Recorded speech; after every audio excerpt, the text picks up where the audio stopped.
News Telangana CM Revanth రెడ్డిపై మాజీ మంత్రి హరీష్ రావు విరుచుకుపడ్డారు. రేవంత్ రెడ్డి మాటలకే పరిమితమయ్యాడని విమర్శించారు.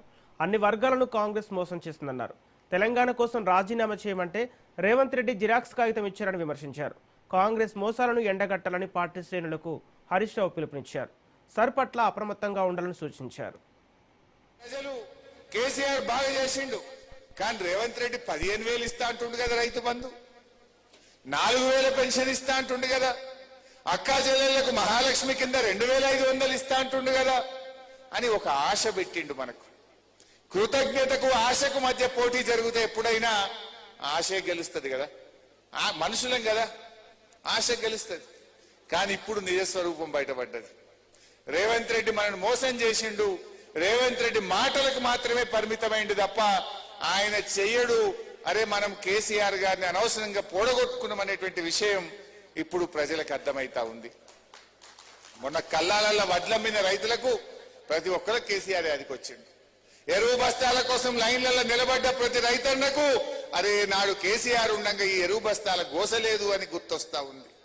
రైతు బంధు కోసం ఎదురు చూసిన రైతన్నకు ఆనాడు మనము అసలు ఎదురు చూడు లేదు, అడుగులు లేదు, టింగు టింగు నా ఫోన్లు మోగినాయి, రైతు బంధు టైం మీద పడ్డది, కరోనా వచ్చినా రైతు బంధు ఆగలేదని ఇవాళ ఎదురు చూస్తున్న రైతన్నకు కేసీఆర్ యాదికొస్తున్నాడు. ఏంది ఎస్ఐఆర్ అంటే ఏంటి?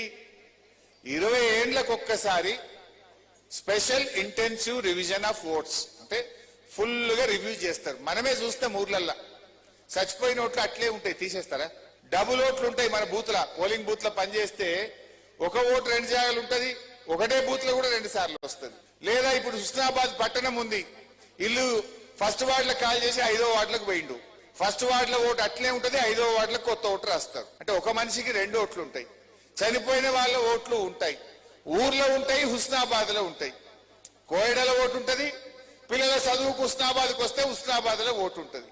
ఈ ఎస్ఐఆర్ లో ఏంటంటే డబుల్ ఓట్లు లేకుండా, చనిపోయిన ఓట్లు లేకుండా ఓట్లను ఒకసారి క్లీనప్ చేసి రియల్ ఓటర్స్ ను నమోదు చేసే ప్రక్రియ, అంతే తప్ప ఇంట్లో ఏమో లేదు.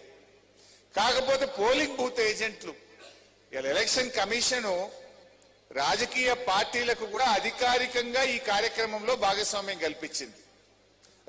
రాయల్ గా మీరు పాల్గొనొచ్చు. ప్రతి బూత్ కు anganwadi teacher booth level officer గా ఉంటారు. అట్లనే మీరు కూడా పోలింగ్ బూత్ ఏజెంట్ గా మీరు కూడా ఎన్నికల కమిషన్ ఆదేశాల మేరకు మీరు కూడా అంతే అధికారాన్ని కలిగి ఉంటారు. ఈ నెల 25వ తారీఖు నుంచి అది స్టార్ట్ కాబోతా ఉంది. నెల రోజులు ఉంటది, జూన్ 25 నుంచి జూలై 25 వరకు. కరీంనగర్ జిల్లా చారిత్రక వారసత్వానికి ప్రతీకగా నిలిచిన